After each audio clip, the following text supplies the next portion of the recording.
So let's talk about single ladies. And by that, I mean the words people use to describe single ladies. In the English language, the word spinster is defined as an unmarried woman who's older than the usual age for marriage. That word was first used sometime around the 1300s, because back then, unmarried women could only get low-status, low-income jobs like spinning wool. Spinster was a description used on official documents in England until the year 2005, when both spinster and bachelor were dropped in favor of using the word single. But it was 2 years later, in 2007, when a special phrase aimed at single women in China became a thing. It started with China's Ministry of Education, who released an official statement defining unmarried women over the age of 27 as 剩女, which translates as leftover woman. And then 4 years later, in 2011, the All China Women's Federation decided International Women's Day was a great date to start publishing a series of articles, starting with this one. Leftover women do not deserve our sympathy. And they follow that with this bit of advice. Girls with an average or ugly appearance hope to further their education in order to increase their competitiveness. The tragedy is they don't realize that as women age, they are worth less and less. So by the time they get their MA or PhD, they're already old, like yellowed pearls. There's no Chinese word for leftover men in China, even though there's 35 million more of them than women, thanks to the one-child policy and a culture favoring sons over daughters. But there is a word based on the massive gender imbalance in China's rural areas, where there are villages full of men unable to find women to marry. They're called guangun, which translates as bare branches. 2 years ago, an expert from a social development think tank in central China came up with a daring new idea to solve China's looming demographic crisis. Unmarried women living in cities should be encouraged to migrate to rural areas and marry all the unmarried men. Problem solved? It's 16 years since the invention of the term leftover woman, and there's indications that the attitudes, the name-calling, the pressure on women who don't get married in their 20s is possibly changing. It just might have something to do with these women being the most educated in China's history, living through China's longest period of economic growth, and inheriting property like no other generation of women in China has ever done before. And now, there's an estimated 7 million unmarried women aged 25 to 34 living in China's major cities. And they've got something that commands attention from governments and corporations alike: huge economic power. And they don't care what society expects them to do. This is China's demographic revolution. My name is Jasmine Se, and you're listening to episode 2, All the Single Ladies, the Rise of China's Leftover Women. I've been talking with some of these so-called leftover women about the decisions they're making for the present and the plans they're making for the future. They've been through the relentless questioning at family dinners. They've been through the awkward attempts at matchmaking by their parents. They've grown up with the past 16 years of state-sponsored hostility against women who don't marry by the age of 27. And it sounds like something might be changing in Chinese culture, or at least in China's state-controlled media. All the single ladies in their 30s are getting a different sort of attention. Yeah, I think over the past 5 years, there have been more representation of them in TV drama. This is Rachel, a 30-year-old woman living in Beijing. You heard her in our previous episode. She's talking about a trend in Chinese TV to portray older, educated women who aren't married. Specifically, there is one called Delicious Romance. The Chinese name is 爱很美味. The TV series really was a hit in China, and it featured 3 characters who have really strong female friendship. And in having this as a foundation, they're also navigating their romance life. And the show featured their quarrel with family and their family expectations, but also a girl inside of the show, she is more career driven. So her power dynamic with her boyfriend is also very realistically portrayed in the show. And then we see this third girl, she is not so much career driven, but a lot of men have crushes over her. So she has a relatively seemingly more comfortable life. But again, she needs to find her inner strength to really be independent. So we see all those, I would say, more realistic portrayal of so-called leftover women from the drama. And that was very inspiring for us. It's just very encouraging to see those realistic portrays. It sounds a lot like Sex and the City. Yeah, it is. Except I think I relate to the show better than Sex and the City. The Sex and the City feels like, I think in the storyline, which I emotionally resonate, but I couldn't really see myself as the characters. But here from the show, it feels I relate to the character more seemingly, and it's a comfortable feeling. After more than a decade of state media portraying unmarried women as picky or perverse, it sounds like a new approach is being taken. What's working with Chinese propaganda is that there have been so many shows of older women hanging out with younger dudes. Maybe they get romantically involved with guys in their early 20s, while the woman is like in her early 30s. I think that's a really interesting trend to see. This is Yaling Jiang. She's an independent journalist based in Shanghai, and she's 31 years old. There has also been like many social media content talking about, as a sister, that's how like, Chinese people calling this older woman, as a sister, how do you get someone who's younger than you? I think it's very socially accepted now, which is a good thing. At the same time, I think there's also like government forces behind it, because it's definitely good for birth rate if they want to bump that up. Just today, I saw like a viral Weibo hashtag that says something like, 32-year-old woman took her 8-year-old kid to her master's graduation. I'm like, this is so obvious that I think maybe the state media wants me to think I can have both career and family. And actually, the top voted Weibo users think the same. I think these things like this, when we see propaganda like this, we feel really, we should feel like it's a very silly thing. And of course, we don't listen to it. And here's why there's an added layer of complexity for Chinese women making decisions on marriage, settling down, having children. It's heavily influenced by what type of city you're from.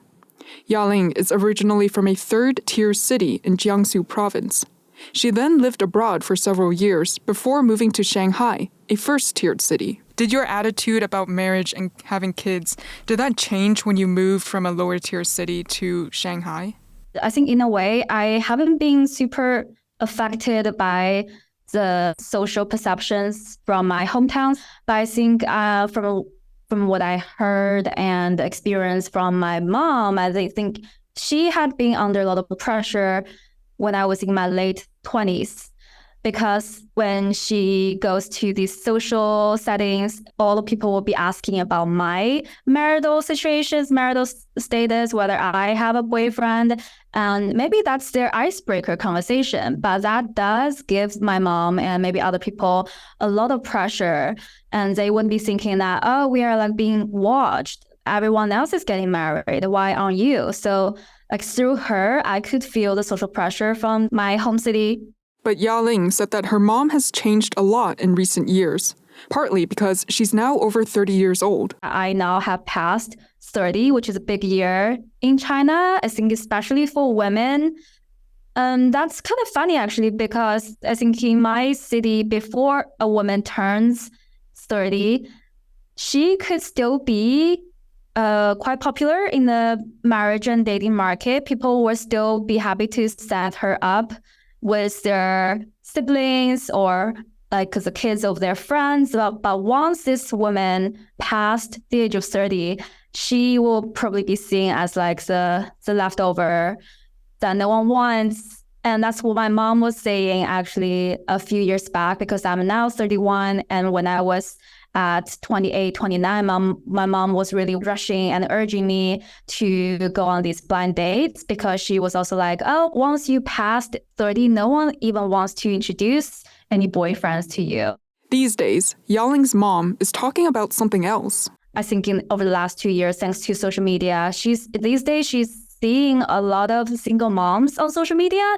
She's also seeing like single moms with like mixed babies, or like Chinese women who would get their eggs frozen outside China and come back, I think, with a baby with sperms from a sperm bank or something. So thanks to social media, that can open the world to my mom. She's not giving me as much pressure anymore. She's even very encouraging of me to maybe try to get my eggs frozen.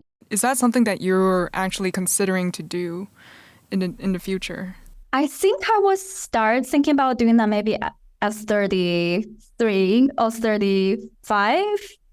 I still haven't given up on finding people naturally, but I'm also open to getting a sperm somewhere. Yes. Since 2001, unmarried women in China have been prohibited from all assisted reproductive technology. That includes egg freezing. The National Health Commission said these technologies should only be used to help married couples who are infertile, or for women whose fertility may be affected by cancer. On the other hand, men are allowed to freeze their sperm regardless of their marital status. This whole issue over who gets to access these technologies dominated public discussion just a couple years ago.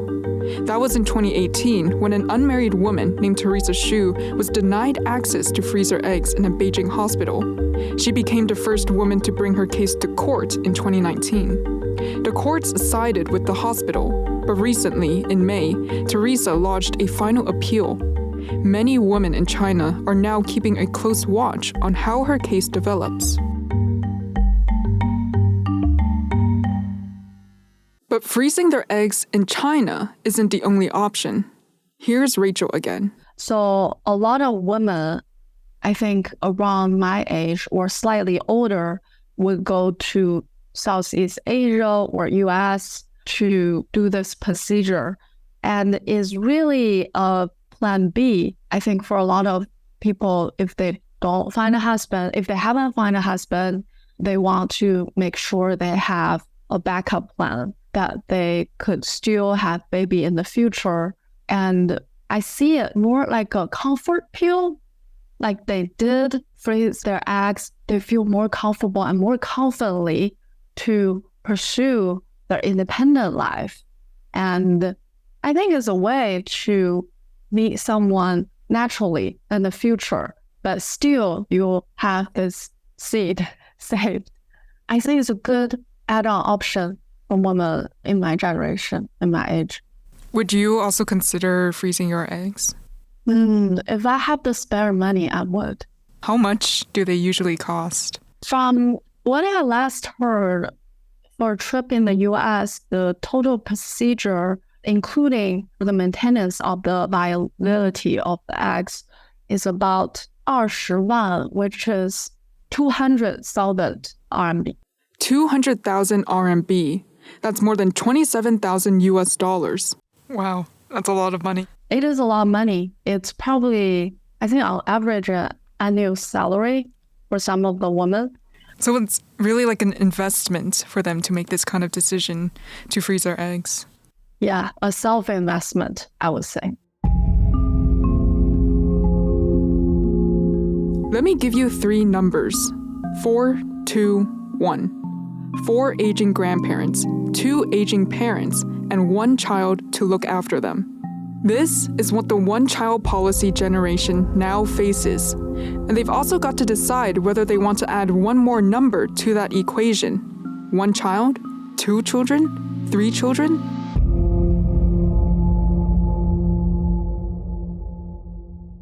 Is this a concern for you? Are you worried about looking after your parents and grandparents? To be honest, in my situation, I'm not too worried about looking after them, because for my parents, they do a really good job of looking after my grandparents, and they take it as part of their duty. But in terms of looking after my parents when they get older, I think that is something that I am a little worried, but not too much, because they have good friends group and they understand the freedom I have and the boundary between our roles, which I think I'm blessed by open-minded parents, and they want me to live happily, and then they can live happily as well.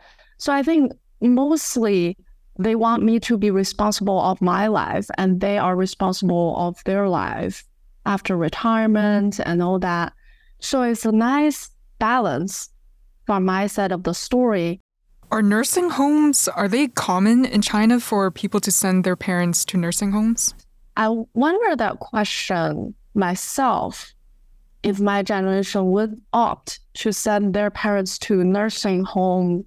And I think the stereotype has turned from my parents' generation, where they think send your parents to nursing home is not faithful, it's not 孝顺, it's not good for your parents, just leave them to a strange place.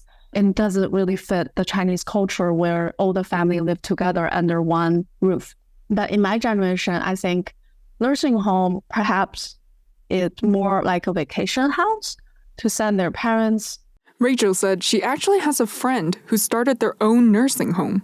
And the nursing home is designed to be more culturally aware, to be more friendly, community-centered, and hope for the young generation and their parents live harmoniously in that community. Rachel said she's also aware of cases of elderly abuse in nursing homes, but she believes people in her generation will be responsible in conducting due diligence. And for that, I'm hopeful. Ever since the shock news that China's population dropped in January, local governments have been proposing and implementing various measures to tackle falling birth rates. After 35 years of one-child propaganda, now they're pushing measures to convince women to get married and have kids. Some are offering cash incentives for a second or third child. Some are extending maternity leave. Some are providing free daycare. The government thinks these proposals are convincing. But what do the women think? Here's Natalia, who we heard in a previous episode. What is your opinion of these measures? Do they convince you to get married or to get kids? Not at all. Not at all. No, not at all. Because I feel like most of the measures are too minimum. It's like the money they give is like not even covered to raise a kid at all. So I don't think that really counts to stimulate the birth rate or the people's desire to get married. Yeah, I don't feel like this kind of practical measures, I don't think it convinces me at all. Let me bring in Dr. Ye Liu from our previous episode. She's a professor from King's College London who conducted studies on women born during the one-child policy. And she agrees that these measures are not convincing at all. The policy initiatives proposed so far will not convince women to have more children, to have more babies. Clearly, there is some improvement in terms of addressing women's concern, but these policies are not good enough. So the women I interviewed, they have a wide range of concerns about child rearing. She says many women believe the state-subsidized childcare infrastructures, such as nurseries and daycares, are simply not good enough. So the government needs to invest in more and provide a much more robust care infrastructure. And the second, a more difficult task is to convince women to trust the government provision of a childcare. So a lot of women I talk to, they have this trust issue. They experience the formula scandal, the unsafe vaccine, poisonous toys. You know, the society is actually not very child-friendly. Dr. Liu is referring to the deadly baby milk formula scandal of 2008, when 300,000 children were poisoned after chemicals were added in the production process by a major Chinese company. And then there was another scandal about rabies vaccines for children in 2018. On top of that, she tells me it's cases of child abuse in nurseries that are also alarming these women. A lot of women I interviewed said, how can I bring a child into this world when everywhere I go just scary, it's unsafe? So to build a society much safer and to provide much more robust regulations to safeguard child well-being, I think that's a very, very long-term task for the government. Dr. Liu, can I just be blunt here? The government is made up of men over the age of 65, and they're trying to convince women in their 20s and 30s to have more kids. How does this play out for you? This is an excellent question. I think it's a kind of a gender conflict. As you put it really clearly, men over 65 are making policies for women and for young women. So Chinese young women, particularly the women born under the one-child policy, are becoming much more gender egalitarian. They're much more kind of progressive in terms of their social attitudes and civic mind. However, the society is still very patriarchal and, led by this particular older cohort of men who want to preserve this patriarchal relations and the patriarchal default family. So the default concept of family means man and women getting married, making babies. Then this society is much more harmonious. They're making more babies for the future labor force. But the women have more education than before. Marriage is not only one option. Rather, marriage is becoming increasingly unattractive kind of milestone for young women. They can go to work, they can have much more financial independence, and particularly women from siblings family, they have all the investment from their parents. They can make many different options than getting married. So a lot of women say they don't want to be chained to be a virtuous wife and good mother. There are many other identities, professional identities they can pursue. I think the bottom line is the government really need to put more women into leadership. China is at a crossroad to make much more gender progressive policies, for instance, to address women's concerns in terms of equal opportunities, to kind of root out the discriminations in the workplace. And it's not just a demographic crisis. When we talk about demographic crisis, it's not just a crisis in terms of not enough babies. It's about how the society treats women, how the society value women. So we need a much more kind of holistic policy making to make a society fairer, to make a society much more gender friendly, to make a society much more progressive. Then women might be convinced, it's okay to bring a child to this society. But having said that, there is a clear trend where women have more education, the fertility rate will drop. So I think the government, it's a time to, rethink about economic strategy, to think about future, how, to value women as important part of the labor force and important to value their reproductive rights. Let them decide what they want, have a family or have a career and have it all.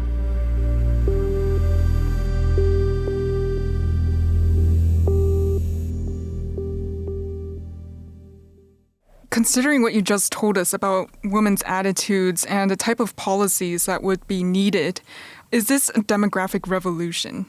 I think it will be a very kind of a gradual demographic revolution. I wouldn't say this is kind of overnight kind of revolution. This is kind of an uprising. No, I think women are pushing back in their own way. And Chinese women, they're very strategic. And they were brought up in this social and political environment where censorship is very strong. So their strategy won't be, having this kind of massive demonstrations, or having this kind of massive kind of uprising. I think they have a lot of different kind of strategies. Dr. Liu pointed to the rise of female stand-up comedians who talk about marriage, their independence, and traditional expectations of women. 像男人这么美好的东西。 One of them is Yang Li. She shot to fame in 2020 during the comedy show Rock and Roast. 就是他明明为什么看起来那么普通，但是他却可以那么自信。 She said, "Why are men so mediocre, yet still so confident?" They're having their voice heard in their own way. So they're gradually pushing back these patriarchal stereotypes. But having said that, men are pushing back against feminism. For the comedian Yang Li, this backlash came in the form of misogynistic internet comments by men. When the American computer giant Intel picked Yang to appear in an advertisement, male internet users called for a boycott. Intel responded by pulling the ad, but their decision to do so had angered many women. So in China, we can see clear increasing gender conflicts.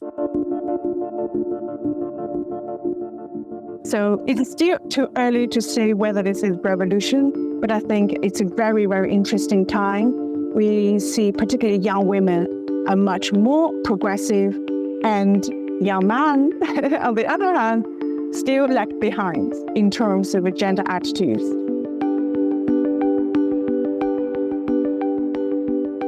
The women born under the one-child policy are choosing careers over marriage and kids. But here's the thing. You can't have a career without first getting a job.